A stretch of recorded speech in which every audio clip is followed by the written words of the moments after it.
നമസ്കാരം മാം. ഇപ്പോൾ തെലുങ്ക് സൂപ്പർ താരം അല്ലു അർജുനെ അറസ്റ്റ് ചെയ്തത് മാം അറിഞ്ഞു കാണും. അതായത് അദ്ദേഹത്തിന്റെ ഏറ്റവും പ്രശസ്തി ആർജിച്ച സിനിമയാണ് പുഷ്പ ടു. അപ്പോൾ ഈ പുഷ്പ ടുവിന്റെ പ്രദർശനത്തിനിടെ തിക്കിലും തിരക്കിലും ഇവിടെ ഒരു യുവതി മരിച്ചായിരുന്നു. ആ യുവതി മരിച്ച സംഭവവുമായി ബന്ധപ്പെട്ടാണ് പോലീസ് ഇദ്ദേഹത്തിന്റെ വസതിയിൽ കയറി അദ്ദേഹത്തെ അറസ്റ്റ് ചെയ്യുകയും അതേ ഡ്രസ്സിൽ തന്നെ അദ്ദേഹത്തെ കോടതിയിൽ ഹാജരാക്കി അങ്ങനെയാണ് കുറെ പോലീസ് നടത്തിയിരുന്നു. ഇപ്പോൾ പുറത്തു വരുന്ന റിപ്പോർട്ട് അനുസരിച്ച് ഇതൊരു മധുരപ്രതി അല്ലെങ്കിൽ ഒരു പ്രതികാരത്തിന്റെ ഭാഗമായാണ് അല്ലു അർജുനെ അറസ്റ്റ് ചെയ്തത് പിന്നാലെയുള്ള ഈ വിവാദങ്ങളും എല്ലാം എന്നാണ്. അപ്പൊ മാമിന്റെ ഊഹത്തിൽ ഇത് എന്താണ്? മാം എങ്ങനെയാണ് ഇത് വിലയിരുത്തുന്നത്? തീർച്ചയായും അത് നമുക്ക് പറയാം. ഇത് നോക്കുമ്പോൾ തന്നെ അറിയാം.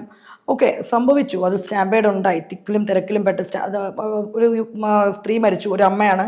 അത് ശരിക്കും ദുഃഖകരമായിട്ടുള്ളൊരു സംഭവം തന്നെയാണ്. പക്ഷെ ഇപ്പോൾ അതിൻ്റെ പേരിൽ ഇപ്പോൾ നടത്തിയിരിക്കുന്ന ഈ ഒരു അറസ്റ്റ് ഉണ്ടല്ലോ, അത് പറയാനുള്ളത് തീർത്തും രാഷ്ട്രീയപരമായിട്ടുള്ള ഒരു പകപോക്കൽ. ഇതിൻ്റെ പിന്നിൽ രാഷ്ട്രീയം ഉണ്ടാവാം, ആ ഒരു പക ഇനി എന്തൊക്കെയാണെന്ന് അറിയില്ല. തെലുങ്ക് ഇൻഡസ്ട്രിയായിട്ടൊക്കെ നോക്കിക്കഴിയുമ്പോൾ ഇതിൻ്റെ പിന്നിൽ ഇനി ഇൻഡസ്ട്രീസ് തമ്മിലുള്ള മഹാരഥന്മാർ തമ്മിലുള്ള പ്രശ്നങ്ങൾ ഉണ്ടാവാം. അത് പക്ഷെ എന്തായാലും രേവന്ത് റെഡ്ഡി എന്ന മുഖ്യമന്ത്രിയെ സംബന്ധിച്ചിടത്തോളം അദ്ദേഹത്തിൻ്റെ രാഷ്ട്രീയ കരിയറിലെ ഏറ്റവും വലിയൊരു മണ്ടത്തരമാണ് ഈ നീക്കം എന്ന് പറയേണ്ടി വരും. കാരണം ഇതിൽ 2-3 കാര്യങ്ങളുണ്ട്. നമുക്കറിയാം അല്ലു അർജുൻ എന്താണെന്ന്.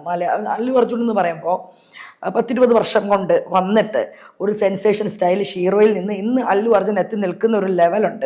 എല്ലാവരുടെയും സൂപ്പർ താരം, അതെ, പാൻ ഇന്ത്യൻ സൂപ്പർ സ്റ്റാർ എന്നുള്ള രീതിയിൽ നമുക്കറിയാം. പുഷ്പ 2, അപ്പോൾ പുഷ്പ 2 ഇറങ്ങുമ്പോൾ തന്നെ പുഷ്പ 1 എന്തായിരുന്നു നമുക്കറിയാം. Mega national award. അപ്പൊ അതൊരു നാഷണൽ അവാർഡ് വിന്നർ കൂടിയാണ് കഴിഞ്ഞത്.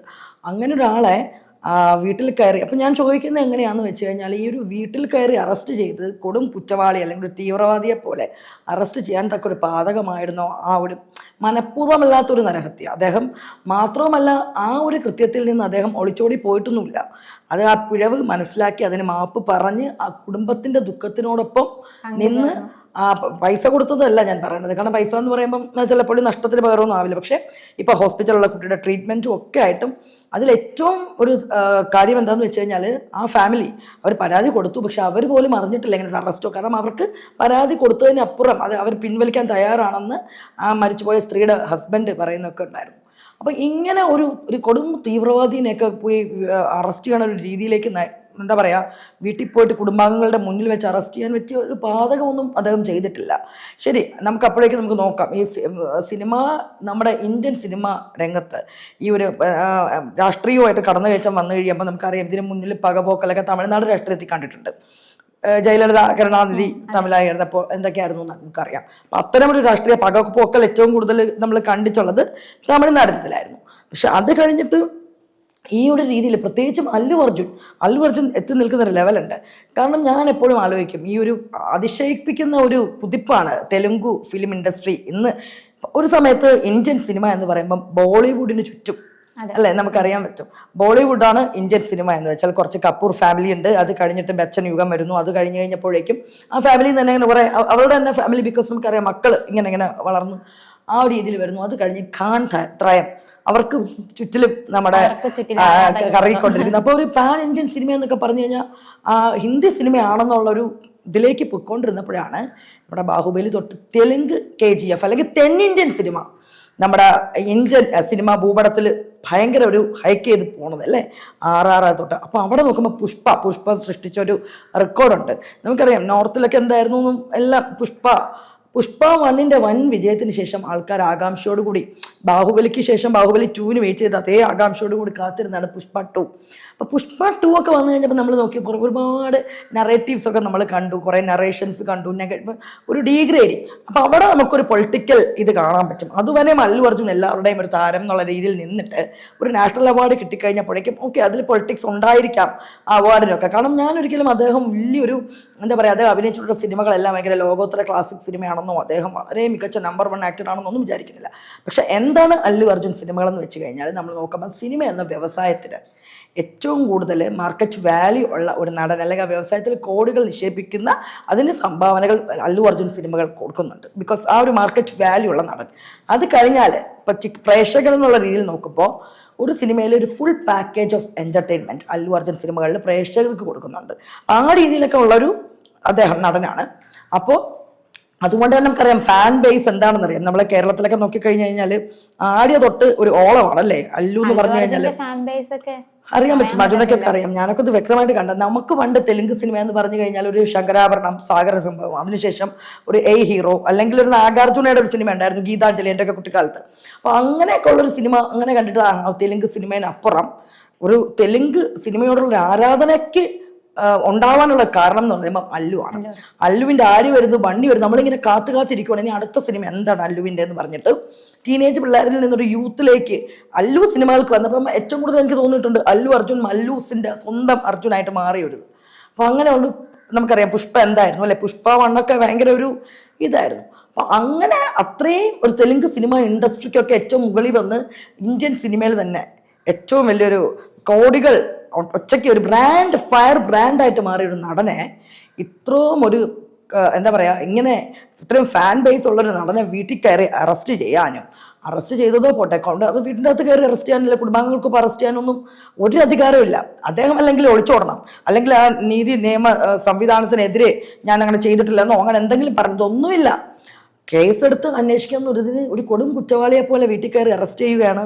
അതിനൊപ്പം നമ്മൾ ചർച്ച ചെയ്യേണ്ടതെന്ന് വെച്ചാൽ വെള്ളിയാഴ്ചയാണ്, ഇത്രയും ദിവസം ഉണ്ടായിട്ടും ഈ അറസ്റ്റ് നടന്നിരിക്കുന്നത് വെള്ളിയാഴ്ചയാണ്. നമുക്കറിയാം ശനിയും ഞായറും എന്താണെന്നറിയാം. അപ്പൊ അല്ലു അർജുനെ കോടതി അല്ലെങ്കിൽ അറസ്റ്റ് ചെയ്ത് ജയിലിൽ ഒരു ദിവസമെങ്കിലും ഇടണം എന്നുള്ള വാശി ആർക്കുണ്ട്.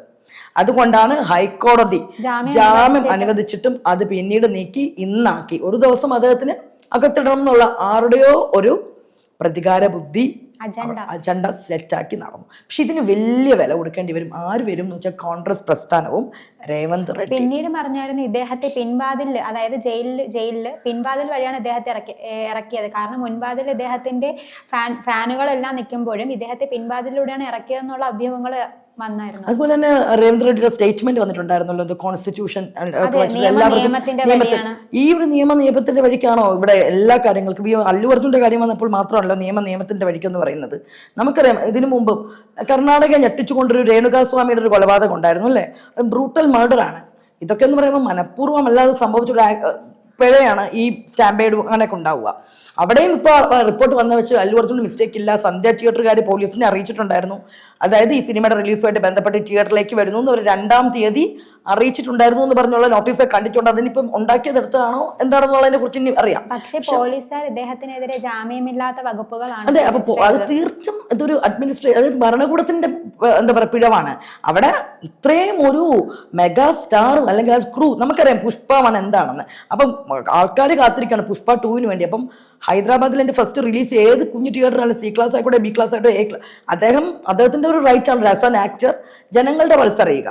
അവർക്കൊപ്പം എങ്ങനെയാണ് കോമൺ പീപ്പിൾ ഈ സിനിമയെ ഏറ്റെടുക്കണം. ബിക്കോസ് പുഷ്പരാജ് താഴെത്തട്ടിൽ നിന്ന് പുഷ്പ റൂൾ റൈസ് അങ്ങനെ വന്ന ആളാണല്ലോ. അപ്പൊ ആ ഒരു ഇത് കാണാൻ വേണ്ടിയിട്ടാണ് ഈ തിയേറ്റർ അദ്ദേഹം തിരഞ്ഞെടുക്കുന്നത്. അങ്ങനെ വന്നു കഴിയുമ്പം എനിക്ക് തോന്നുന്നില്ല തിയേറ്റർ എന്തായാലും പോലീസ് അധികാരികളെ അറിയിച്ചു കാണും. പോലീസ് എന്താ അധികം തിയേറ്ററുകാർ മന്ദരാണോ? ബിക്കോസ് ഇത്രയും വലിയൊരു ഇത്രയും വലിയൊരു സൂപ്പർ സ്റ്റാർ, ഇത്രയും ഫാൻ ബേസ് ഉള്ള ഒരു യൂത്ത് ഐക്കൺ നടന്നു വരുമ്പോ ജനം ഓടിയെത്തും എന്നറിയാൻ പറ്റും.